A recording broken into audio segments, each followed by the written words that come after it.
মাত্র 2 মিনিটে রায়তার রেসিপি, যেটা আজকে আমি নিয়ে এসেছি আপনাদের জন্য। নমস্কার, কুইজিনিয়া চ্যানেলের পক্ষ থেকে সকলকে জানাই সাদর আমন্ত্রণ।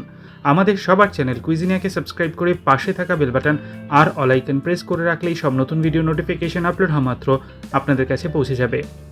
রায়তা খুবই উপকারী, বিশেষত গরমের জন্য, আর সেই রেসিপি আজকে আমি আপনাদের জন্য নিয়ে এসেছি। সবাই হয়তো জানেন, কিন্তু খুব তাড়াতাড়ি সহজে রায়তার রেসিপি আজকে দেখে নিন।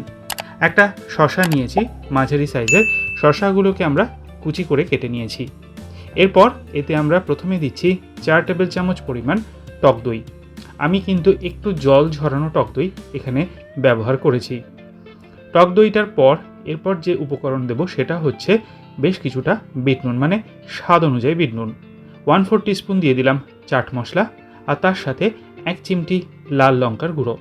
এবার সমস্ত জিনিসগুলোকে একটা চামচের সাহায্যে আমরা মিশিয়ে নিচ্ছি। মেশানো হয়ে গেলে এবার এটাকে সার্ভ করা যেতে পারে। তবে হ্যাঁ, সার্ভ করার জন্য একটু ঠান্ডা করে যদি সার্ভ করেন তাতে কিন্তু খেতে খুবই ভালো লাগে। চটজলদি রায়তার রেসিপি আজকে নিয়ে এসলাম আপনাদের জন্য। অতি অবশ্যই বাড়িতে এইভাবে একবার বানিয়ে দেখবেন, হয়তো সবাই বানান। তাও ভালো লাগলে লাইক এবং কমেন্ট করতে ভুলবেন না যেন।